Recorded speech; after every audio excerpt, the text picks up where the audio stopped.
Southern political leaders under the aegis of the Southern and Middle Belt Leaders Forum have said the continuous detention and trial of the leader of the indigenous people of Biafra, Nnamdi Kanu, on charges on terrorism and treasonable felony by the federal government was provocative and showed the double standards of Buhari-led regime. They also demand a stop to any further prosecution of Yoruba Nation agitator Sunday Adeyemo, who is currently on a conditional release in Benin Republic. The group alleged that the federal government had no moral right to continue the persecution of the freedom fighters while Boko Haram terrorists were being given VIP treatment by the regime.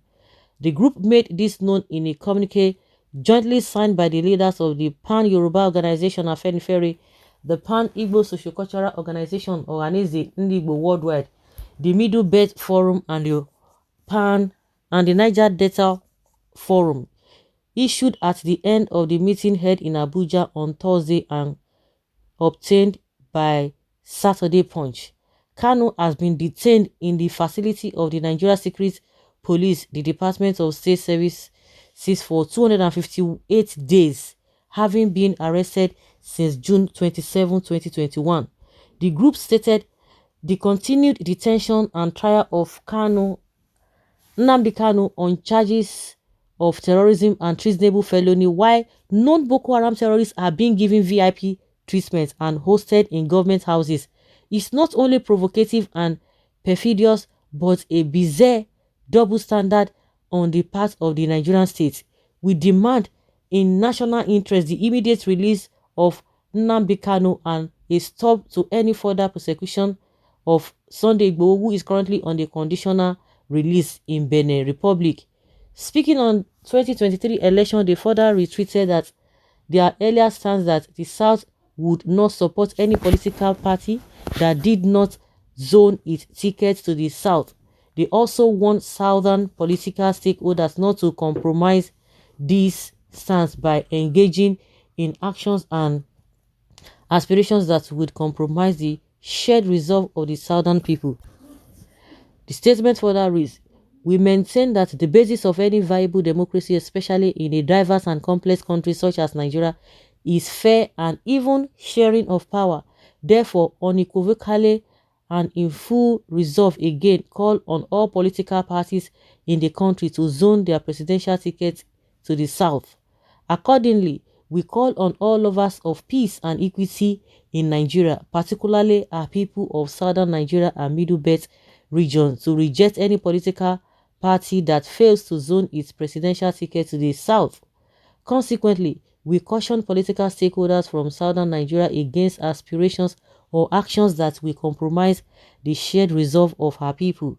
They also called on the federal government to restructure the country to reflect true federalism and enthrone equity, fairness and justice before the 2023 general elections.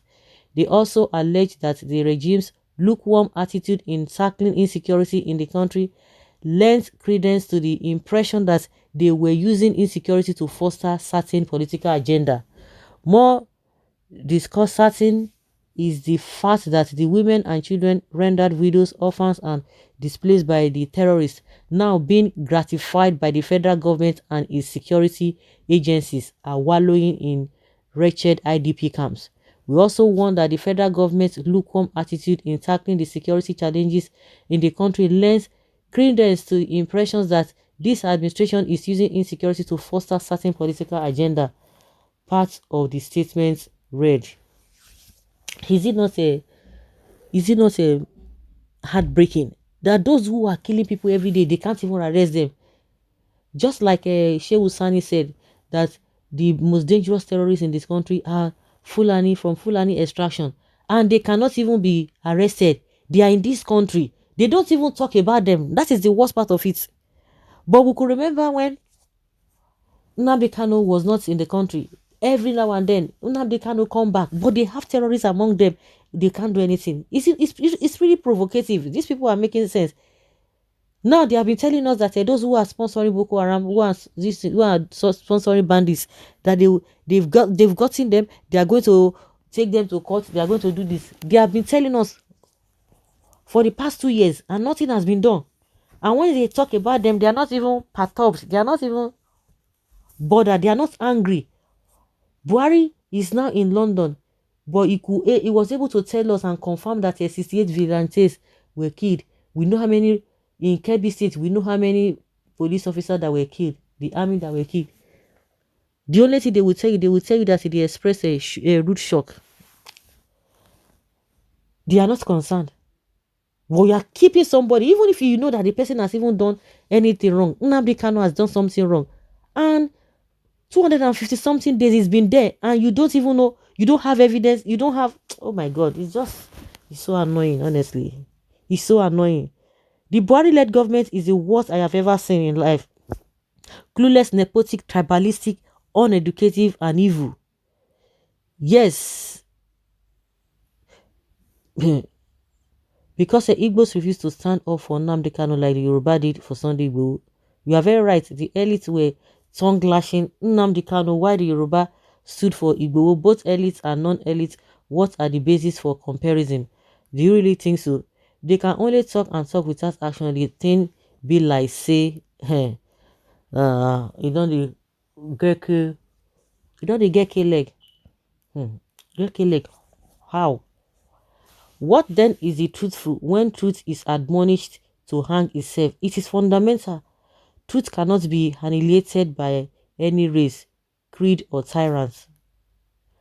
I am an Igbo woman married to an Igbo man, also grew up in the village, so I know more when it comes to Igbos. Believe it or not, Igbos are worst tribal in Nigeria. Really? I live here in Lagos. See how Yoruba treats you just because you speak their language. Hausa shows you love just because you speak their language, but Igbos, they will just be conscious of you immediately you speak Igbo, rather treat non-Igbo better than his brother. Well, you are nothing but a gullible thief disguising with the Igbo name, federal beggars. It shall never be well with the Fulanis, born and unborn. Imagine foreigners from Chad and Niger maltreating others, but nothing is permanent in the life except God. These people are just waking up from their slumber. Let us hope so. I don't even trust them for an inch. Election is drawing near. They are making political statements to deceive the gullible. Whether it is political, that is the truth now. No, that is the truth. Whether they are making political statements, it is neither here nor there. But the truth is just what they have said. You might times it. You can say, oh, that is not the truth. But you are saying that in the mode or whatever, the mission behind their statement is political. But you have not faulted the statement they made. So guys, let's hear your opinion on this too.